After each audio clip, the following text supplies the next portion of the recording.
Bayangkan sebuah waktu ketika ancaman kematian tidak datang dengan suara, tidak terlihat, tidak tercium, namun perlahan merayap dari sudut-sudut gelap rumah.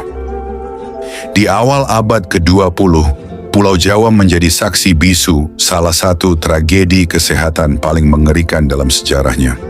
Bukan perang, bukan bencana alam, melainkan wabah yang berawal dari makhluk kecil yang sering luput dari perhatian, tikus dan kutu yang menempel di tubuhnya. Rekaman tahun 1927 membawa kita kembali ke masa ketika penyakit pes menyebar tanpa ampun. Dalam kurun waktu hanya 15 tahun, sejak 1911 hingga 1926, lebih dari 120.000 jiwa melayang.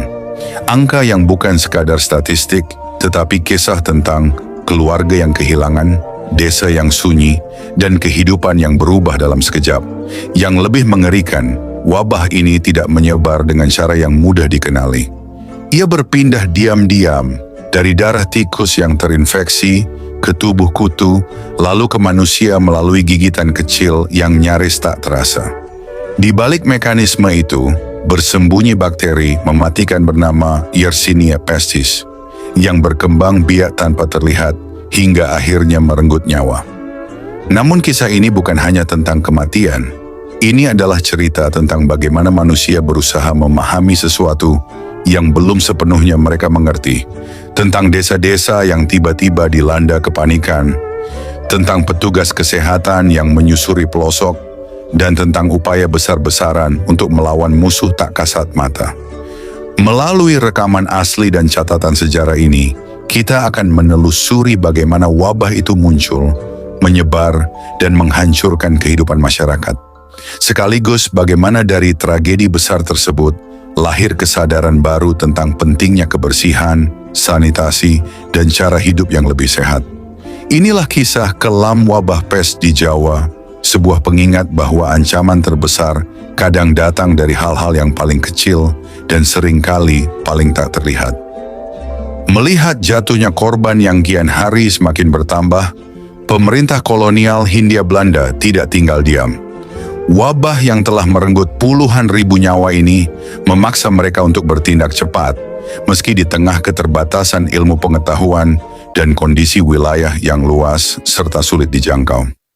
Melalui Dinas Kesehatan Kolonial, yang saat itu dikenal sebagai Burgerlijke-Geneeskundigedienst, berbagai upaya penelitian mulai dilakukan. Para ahli kesehatan dikerahkan untuk menyelidiki asal mula wabah yang misterius ini. Mereka menelusuri jejak penyakit dari desa ke desa, memeriksa bangkai tikus, mengambil sampel darah, hingga mengamati pola penyebaran yang awalnya tampak tak masuk akal. Dari situlah perlahan terungkap bahwa wabah pes bukan sekadar penyakit biasa. Ia berasal dari tikus yang terinfeksi, lalu berpindah melalui kutu, sebelum akhirnya menjangkiti manusia. Sebuah rantai penularan yang tak kasat mata, namun mematikan. Setelah memahami cara penyebarannya, pemerintah mulai merancang berbagai langkah pencegahan. Rumah-rumah penduduk diperiksa, diperbaiki, bahkan diganti untuk mencegah tikus bersarang. Lingkungan dibersihkan, ventilasi diperbaiki, dan masyarakat mulai diedukasi tentang pentingnya sanitasi. Ini bukan sekadar program kesehatan, tetapi sebuah gerakan besar yang menjangkau hingga ke pelosok desa. Di sisi lain, penanganan terhadap para penderita juga mulai dilakukan secara lebih terstruktur. Petugas kesehatan diterjunkan langsung ke lapangan, memeriksa warga yang sakit, melakukan isolasi, hingga mencoba berbagai metode pengobatan yang saat itu masih terus dikembangkan. Meski tidak semua dapat diselamatkan, upaya ini menjadi titik awal dalam melawan wabah dengan pendekatan ilmiah. Dari sinilah perlahan-lahan perlawanan terhadap wabah pes mulai menemukan arah. Sebuah babak baru dalam sejarah kesehatan di Jawa ketika manusia mulai memahami musuh yang selama ini tak terlihat dan berusaha menaklukkannya dengan pengetahuan, kerja keras, dan ketekunan. Wabah pes merupakan penyakit yang awalnya menyerang tikus, namun dapat menular kepada manusia melalui gigitan kutu yang hidup di tubuh hewan tersebut. Tikus sebagai pembawa utama penyakit ini terdiri dari berbagai jenis. Di antaranya adalah tikus rumah besar yang paling berbahaya, tikus rumah kecil, tikus got, dan tikus tegal. Pada tubuh tikus-tikus inilah hidup kutu-kutu yang menjadi perantara utama penularan. Kutu tikus di daerah beriklim panas biasanya hanya hidup pada tubuh tikus dan berbeda dengan kutu yang hidup pada manusia. Ketika seekor tikus terinfeksi pes, perubahan dalam tubuhnya tidak dapat dilihat dengan mata telanjang, melainkan harus diperiksa menggunakan alat pembesar. Bibit penyakit bahkan telah bercampur dengan darah, terutama saat tikus mendekati kematian. Saat kutu mengisap darah tikus yang terinfeksi, bakteri Yersinia pestis masuk ke dalam tubuh kutu dan berkembang biak dengan cepat di dalam perutnya. Ketika tikus tersebut mati, tubuhnya yang mulai dingin akan ditinggalkan oleh kutu-kutu yang kini telah terinfeksi. Kutu-kutu ini kemudian mencari inang baru, baik tikus lain maupun manusia, dan kembali mengisap darah, sekaligus menularkan penyakit melalui luka gigitan. Dengan cara inilah penyakit menyebar luas dari satu tikus ke tikus lain, hingga akhirnya menjangkiti hampir seluruh populasi tikus, dan pada akhirnya menular kepada manusia. Ketika wabah pes mencengkeram Pulau Jawa dan menelan korban dalam jumlah besar, pemerintah kolonial Belanda segera bertindak. Di balik situasi yang mencekam itu, para petugas kesehatan, baik dokter Eropa maupun dokter pribumi, bergerak di dua medan sekaligus, laboratorium dan lapangan. Dari ruang-ruang penelitian yang sederhana hingga desa-desa yang terisolasi, mereka berusaha memahami musuh tak kasat mata yang terus merenggut nyawa. Di laboratorium, penelitian menjadi fondasi utama. Sampel darah korban dari berbagai wilayah, termasuk Malang, dikirim ke pusat penelitian di Batavia. Dari sinilah terungkap bahwa wabah tersebut bukan sekadar penyakit paru-paru biasa, melainkan infeksi mematikan yang disebabkan oleh bakteri Yersinia pestis. Penemuan ini menjadi titik balik penting, karena untuk pertama kalinya pemerintah kolonial memiliki dasar ilmiah yang jelas dalam menghadapi wabah. Penelitian kemudian berkembang lebih jauh. Para ilmuwan meneliti hubungan antara tikus dan manusia, memeriksa bangkai tikus yang ditemukan di permukiman warga, dan mengidentifikasi peran kutu sebagai perantara penularan. Dari laboratorium, lahir pemahaman bahwa kutu tikus, terutama jenis Xenopsila chaopis, menjadi jembatan utama penyebaran penyakit dari hewan ke manusia. Pengetahuan ini kemudian diterjemahkan ke dalam kebijakan nyata di lapangan. Pemerintah kolonial meluncurkan program besar-besaran yang dikenal sebagai Kampung Verbetering, sebuah upaya perbaikan lingkungan permukiman. Rumah-rumah bambu yang dianggap menjadi sarang tikus dibongkar, lantai tanah diganti, dan atap rumbia diubah menjadi genteng. Di sisi lain, desa-desa yang terjangkit diisolasi secara ketat, sementara para penderita dipindahkan ke barak karantina. Kebijakan ini diperkuat dengan pemeriksaan kesehatan massal dan vaksinasi untuk menekan penyebaran penyakit. Peran lembaga resmi seperti Burgerlijke Geneeskundigendienst menjadi sangat vital dalam koordinasi penanganan wabah, khususnya di Jawa Timur yang menjadi wilayah paling terdampak. Selain itu, pemerintah juga membentuk Dienst der Pestbestrijding pada tahun 1915 untuk memusatkan penelitian dan penanggulangan wabah secara lebih sistematis.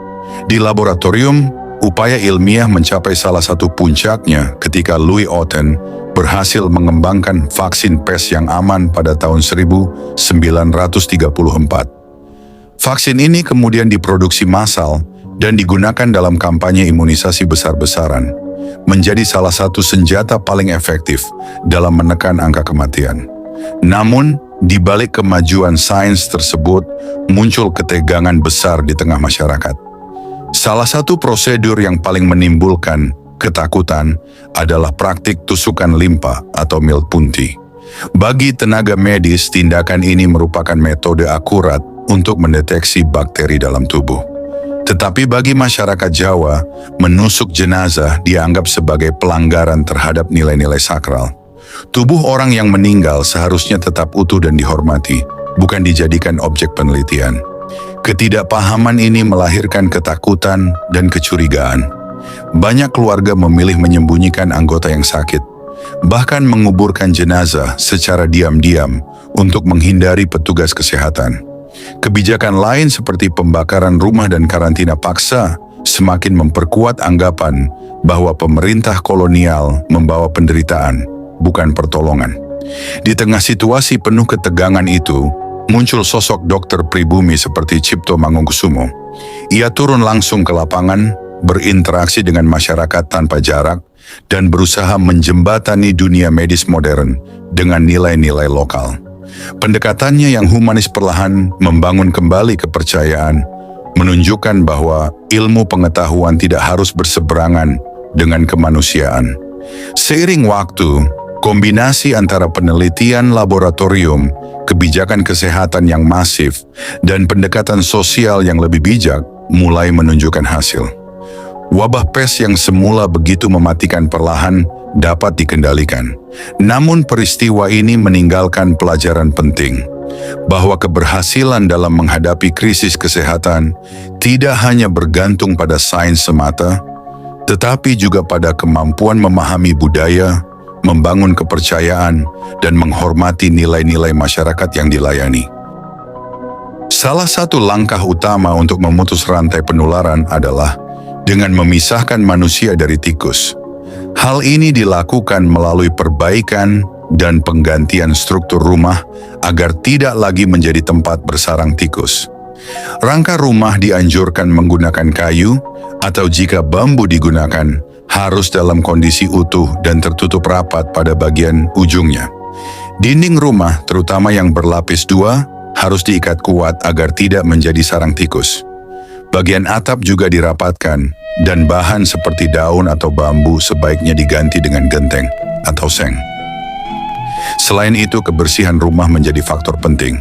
Rumah harus memiliki pencahayaan yang cukup, dinding dikapur, dan lingkungan selalu dijaga kebersihannya. Perabotan rumah tangga perlu secara berkala dikeluarkan dan dijemur sambil dilakukan pemeriksaan untuk menemukan sarang tikus yang kemudian harus dimusnahkan. Petugas kesehatan turut berperan aktif dengan melakukan inspeksi hingga ke pelosok desa, bahkan sampai daerah pegunungan. Hasilnya, hampir 1 juta rumah di Tanah Jawa berhasil diperbaiki atau diganti. Pemerintah kolonial Hindia Belanda pun mengeluarkan biaya besar untuk mendukung upaya ini, termasuk kompensasi, upah pekerja, bahan bangunan, serta pinjaman bagi masyarakat. Perbaikan rumah ini bukan hanya bertujuan memberantas wabah, tetapi juga meningkatkan kualitas hidup masyarakat secara keseluruhan. Untuk memberantas pes, populasi tikus harus dikendalikan. Tanpa tikus, kutu pembawa penyakit tidak memiliki tempat hidup, sehingga rantai penularan dapat diputus.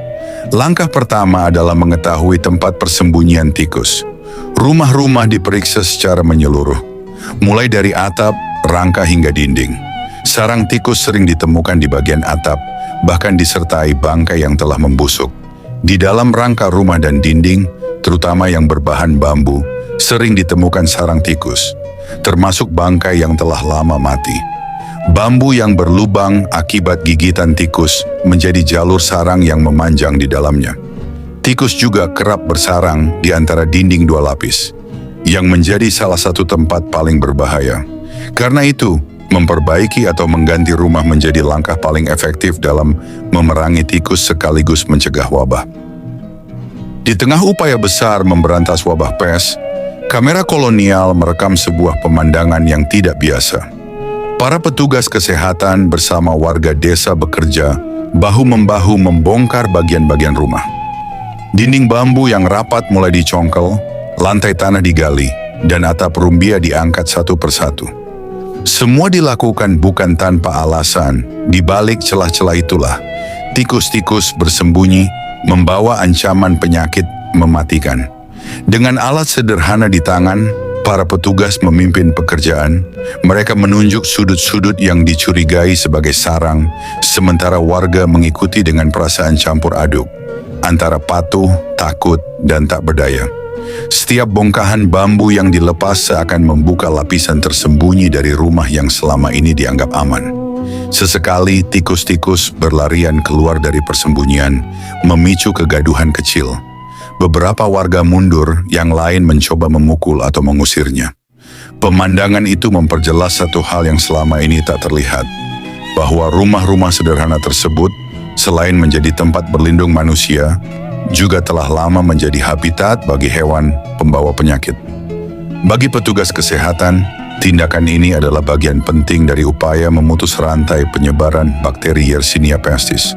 Namun bagi warga, pembongkaran itu terasa seperti kehilangan rumah yang dibangun dengan susah payah kini harus dirusak demi alasan yang belum sepenuhnya mereka pahami. Di tengah debu yang berterbangan dan suara kayu yang patah, tergambar jelas benturan antara kebutuhan medis dan kenyataan sosial. Ini bukan sekadar pembongkaran bangunan, melainkan simbol dari sebuah masa ketika manusia dipaksa mengubah cara hidupnya demi bertahan dari ancaman yang tak kasat mata. Sementara itu, di tengah hiruk-pikuk pembongkaran, tampak para ibu hanya bisa duduk dalam diam. Wajah mereka menyimpan kelelahan dan kepasrahan, mata menatap kosong ke arah rumah yang perlahan kehilangan bentuknya. Tanpa banyak kata, mereka mulai mengeluarkan barang-barang dari dalam rumah, tikar, periuk, pakaian, dan perabot sederhana. Semua dipindahkan keluar, ditumpuk seadanya di halaman. Gerakan mereka pelan, seolah setiap langkah terasa berat. Bukan hanya karena tenaga yang terkuras, tetapi juga karena beban batin yang sulit diungkapkan. Rumah itu bukan sekadar tempat berteduh, melainkan ruang kehidupan, tempat kenangan dibangun sedikit demi sedikit. Kini di hadapan mereka, semua itu harus dibongkar demi sesuatu yang tak kasat mata. Sesekali mereka berhenti, menatap ke arah dinding yang dicungkil atau atap yang mulai terangkat. Tidak ada perlawanan, tidak ada teriakan, hanya penerimaan yang sunyi. Di tengah suara palu dan kayu yang patah, keheningan para ibu justru terasa lebih dalam, lebih menyayat. Disitulah tergambar kenyataan yang pahit, bahwa dalam perang melawan wabah, bukan hanya tubuh yang diuji, tetapi juga hati. Dan bagi mereka, menerima kehilangan tanpa banyak pilihan menjadi satu-satunya jalan untuk bertahan di tengah keadaan yang tak dapat mereka kendalikan. Sementara itu, para petugas kesehatan kolonial tetap menjalankan tugasnya dengan disiplin yang ketat. Di tengah suasana yang penuh ketegangan, mereka bergerak dari satu rumah ke rumah lainnya, memastikan setiap sudut diperiksa, setiap potensi sarang tikus dibongkar. Bagi mereka, semua ini bukan sekadar pekerjaan, melainkan bagian dari upaya besar untuk meminimalisir penyebaran wabah pes yang telah lama menghantui kehidupan rakyat. Dengan catatan di tangan dan prosedur yang harus dipatuhi, mereka bekerja tanpa banyak kompromi. Setiap tindakan, mulai dari pembongkaran rumah, pengawasan lingkungan, hingga pemeriksaan kesehatan, dilakukan berdasarkan pemahaman medis tentang penyebaran bakteri Yersinia pestis. Wabah ini tidak hanya dianggap sebagai ancaman kesehatan, tetapi juga sebagai krisis yang harus segera dikendalikan sebelum meluas lebih jauh. Namun di balik ketegasan itu, tersimpan tekanan yang tidak ringan. Mereka sadar bahwa setiap langkah yang diambil seringkali menimbulkan ketakutan dan penolakan dari masyarakat. Meski demikian, tugas harus tetap dijalankan. Dalam pandangan mereka, pengorbanan hari ini, sekecil atau sebesar apapun, adalah harga yang harus dibayar demi menghentikan bayang-bayang kematian yang terus menghantui desa-desa di Jawa.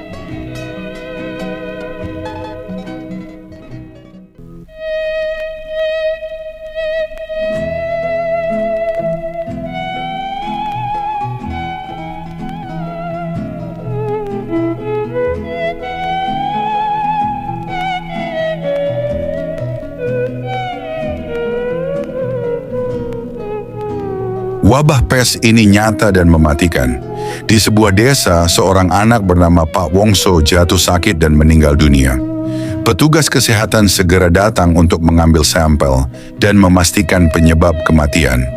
Tak lama kemudian, korban berjatuhan di desa Tlogo.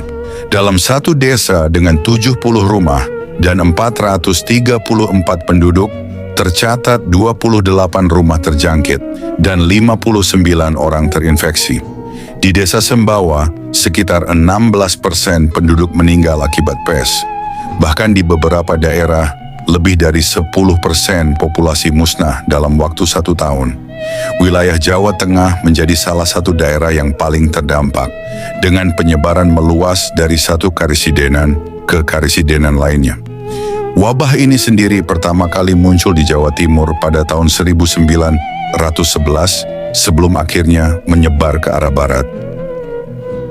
Tak lama kemudian, korban berjatuhan di desa Tlogo. Dalam satu desa dengan 70 rumah dan 434 penduduk, tercatat 28 rumah terjangkit dan 59 orang terinfeksi. Di desa Sembawa, sekitar 16% penduduk meninggal akibat pes. Bahkan di beberapa daerah, lebih dari 10% populasi musnah dalam waktu 1 tahun. Wilayah Jawa Tengah menjadi salah satu daerah yang paling terdampak, dengan penyebaran meluas dari satu karisidenan ke karisidenan lainnya. Wabah ini sendiri pertama kali muncul di Jawa Timur pada tahun 1911 sebelum akhirnya menyebar ke arah barat. Di tengah suasana duka yang menyelimuti desa-desa di Jawa, kamera kolonial merekam sebuah momen yang begitu sunyi, namun syarat makna.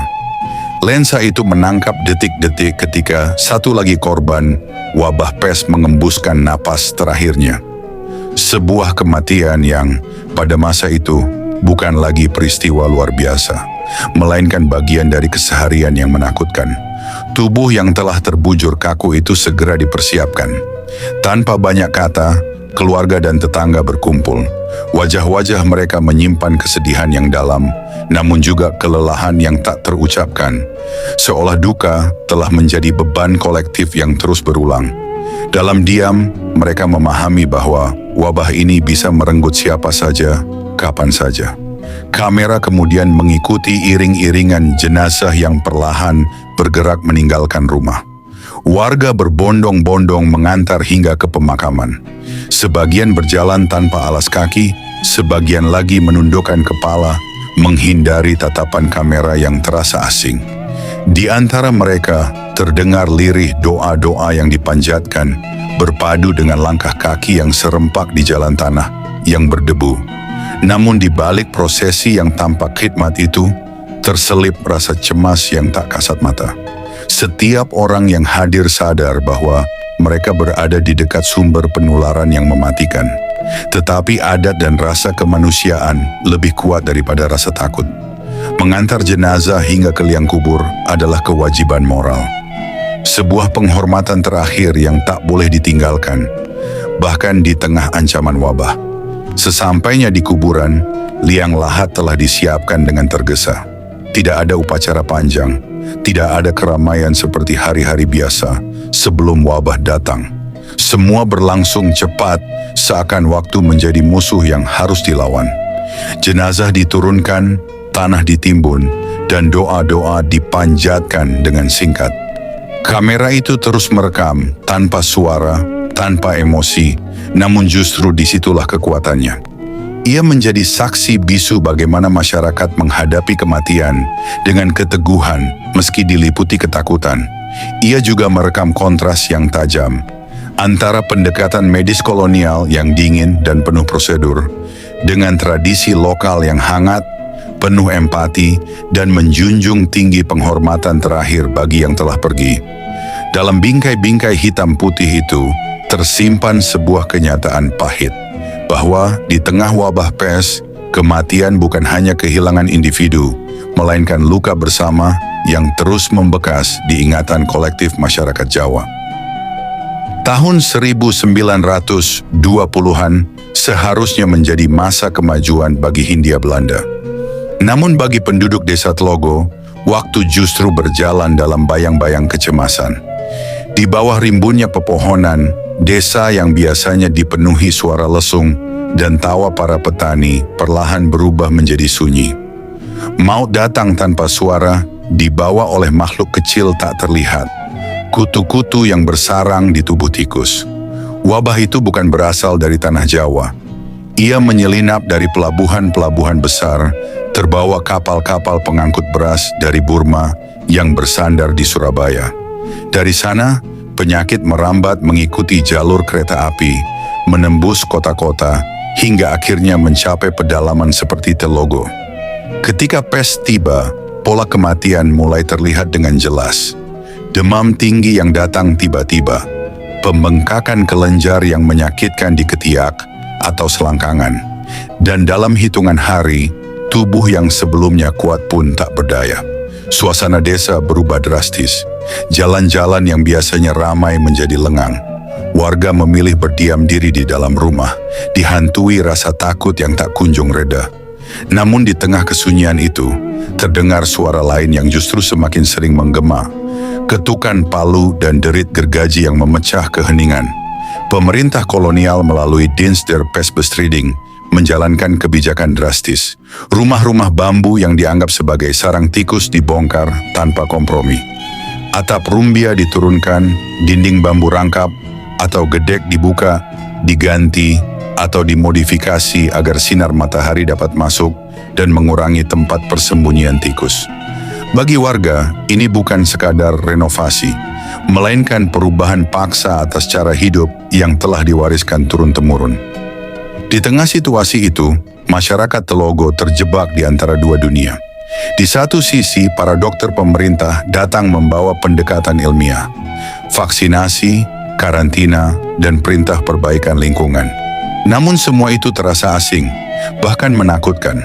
Di sisi lain, tradisi tetap dijaga. Dupa dibakar, doa-doa dipanjatkan kepada leluhur, memohon agar Peg Bluk segera diangkat dari desa mereka. Dalam ketegangan itu hadir sosok yang menjadi jembatan di antara dua dunia. Cipto Mangunkusumo. Ia turun langsung ke desa-desa terdampak di wilayah Malang dan sekitarnya.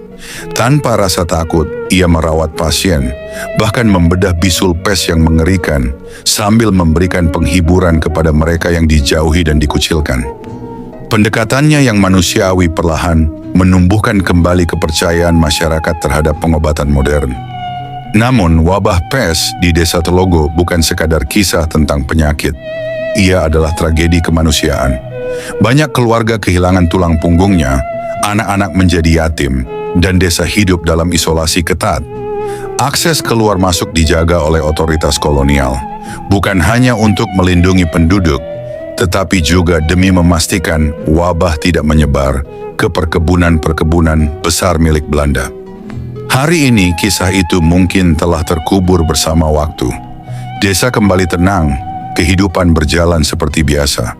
Namun jika diperhatikan, jejak sejarah itu masih ada, pada bentuk rumah-rumah tua yang lebih terbuka, pada struktur yang tak lagi sepenuhnya tertutup rapat seperti dahulu. Semua itu menjadi warisan bisu, penanda bahwa di tempat ini pernah terjadi perjuangan panjang melawan salah satu wabah paling mematikan dalam sejarah Jawa. Dan di balik dinding bambu yang kini telah banyak berubah, tersimpan ingatan tentang ketakutan, kehilangan, dan keteguhan, tentang bagaimana sebuah desa kecil bertahan di tengah ancaman yang nyaris tak terlihat.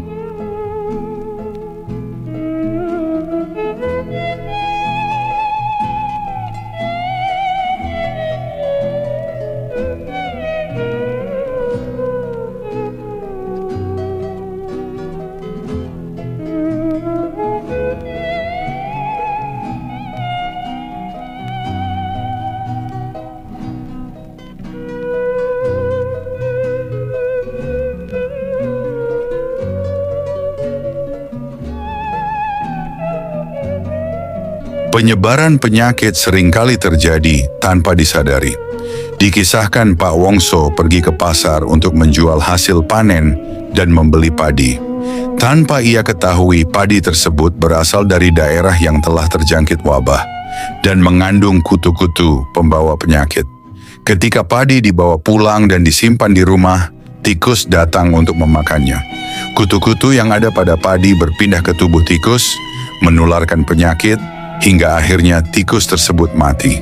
Dari sinilah wabah mulai menyebar ke tikus-tikus lain di desa. Ketika tikus-tikus mati, kutu yang kelaparan akan mencari inang baru, termasuk manusia. Orang yang tergigit biasanya jatuh sakit dalam waktu 5 hingga 7 hari.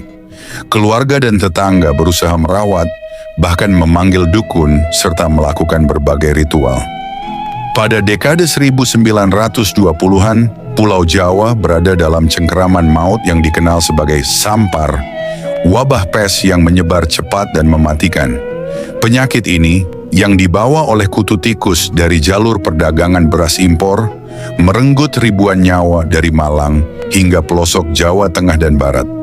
Di tengah kepanikan yang meluas, masyarakat dihadapkan pada sebuah persimpangan antara mantri pes, petugas kesehatan kolonial, dengan jarum suntik dan prosedur medis, serta dukun, penjaga pengetahuan tradisional yang menawarkan ramuan dan doa. Bagi masyarakat pedesaan saat itu, dunia medis modern terasa jauh dan asing. Rumah sakit identik dengan tempat yang menakutkan, sementara dokter-dokter Belanda dipandang dingin dan sulit dipahami. Dalam situasi seperti itu, dukun menjadi tumpuan utama. Mereka bukan hanya penyembuh tetapi juga sosok yang dipercaya memahami tubuh sekaligus dunia gaib, dua hal yang dalam kepercayaan masyarakat tak terpisahkan dalam menjelaskan datangnya penyakit. Metode yang digunakan para dukun pun beragam. Mereka meracik ramuan herbal dari bahan-bahan alami seperti kunyit, jahe, temulawak, dan minyak kelapa untuk meredakan demam. Sentuhan fisik melalui pijatan tradisional dilakukan untuk mengurangi nyeri, terutama pada bagian tubuh yang membengkak akibat infeksi. Di sisi lain, ritual spiritual juga menjadi bagian penting. Doa-doa, mantra, hingga penggunaan jimat dipercaya mampu menangkal bala yang dianggap sebagai sumber pagebluk. Peran dukun semakin menguat ketika kebijakan pemerintah kolonial justru menimbulkan ketakutan. Melalui Dienst der Pestbestrijding, berbagai langkah drastis diterapkan. Rumah-rumah dibongkar atau dibakar jika dianggap sarang tikus, dan pasien dipaksa masuk ke barak karantina yang sering kali jauh dari keluarga. Bagi masyarakat, tindakan ini terasa sebagai ancaman, bukan perlindungan. Akibatnya, banyak warga memilih bersembunyi dan menghindari petugas kesehatan. Dalam situasi seperti ini, dukun tidak hanya berperan sebagai penyembuh, tetapi juga sebagai pelindung simbolis. Tempat berlindung dari intervensi kolonial yang dianggap keras dan tidak manusiawi. Kepercayaan terhadap dukun menjadi bentuk perlawanan pasif terhadap sistem medis yang tidak mereka pahami. Namun seiring waktu, kenyataan pahit mulai terlihat. Meski memberikan ketenangan batin, pengobatan tradisional memiliki keterbatasan dalam menghadapi bakteri mematikan seperti Yersinia pestis. Wabah baru benar-benar mereda ketika pendekatan medis mulai berjalan berdampingan dengan pendekatan sosial yang lebih manusiawi. Kisah tentang dukun di masa wabah pes bukan sekadar cerita tentang pengobatan tradisional. Ia adalah potret tentang benturan dua sistem pengetahuan antara mantra dan ilmu medis yang berlangsung di bawah bayang-bayang kolonialisme. Dari sana, kita belajar bahwa dalam menghadapi krisis kesehatan, keberhasilan tidak hanya ditentukan oleh kecanggihan ilmu pengetahuan, tetapi juga oleh kemampuan memahami kepercayaan, budaya, dan rasa aman masyarakat yang dilayani. Di sebuah rumah yang remang, seorang penderita pes terbaring lemah di atas dipan sederhana. Napasnya tersengal, dadanya naik turun dengan berat, sementara keringat dingin membasahi tubuhnya. Di sekelilingnya, keluarga berkumpul dalam diam, menyaksikan detik-detik yang terasa begitu panjang. Di sudut ruangan, seorang dukun telah melakukan segala upaya, meracik ramuan, memijat tubuh yang kaku, serta melantunkan doa dan mantra dengan penuh harap. Namun penyakit itu bergerak lebih cepat dari segala ikhtiar. Waktu seakan berhenti ketika napas terakhir itu akhirnya terlepas. Tangis pun pecah, lirih namun dalam. Dukun yang sejak tadi berusaha perlahan menundukkan kepala, sebuah tanda bahwa segala usaha telah mencapai batasnya. Di ruangan itu, tersisa keheningan yang berat, seolah kematian baru saja menorehkan luka yang tak kasat mata. Namun duka itu tidak berlangsung lama tanpa gangguan. Kabar kematian segera sampai ke telinga petugas kesehatan kolonial. Tak berselang lama, beberapa orang datang, mengenakan pakaian dinas, membawa peralatan medis yang bagi warga tampak asing dan menakutkan. Mereka bukan keluarga, bukan pula pelayat. Mereka datang dengan tujuan lain, memastikan penyebab kematian. Dengan prosedur yang tegas, petugas mulai bekerja. Mereka mengambil sampel dari tubuh korban, darah atau cairan dari kelenjar yang membengkak untuk diteliti di laboratorium. Bagi mereka, ini adalah langkah penting untuk melacak penyebaran penyakit yang disebabkan oleh bakteri Yersinia pestis. Namun bagi keluarga yang ditinggalkan, tindakan itu terasa asing, bahkan menyakitkan, seolah tubuh orang yang mereka cintai belum sepenuhnya dibiarkan beristirahat. Sebagian warga hanya bisa menyaksikan dari kejauhan, diliputi rasa takut dan curiga. Ada yang berbisik pelan, ada pula yang memilih menunduk, tak berani mendekat. Ketegangan antara tradisi dan ilmu pengetahuan kembali terasa nyata di depan mata. Di tengah situasi itu, rumah bambu tersebut menjadi saksi bisu dari dua dunia yang saling bersinggungan.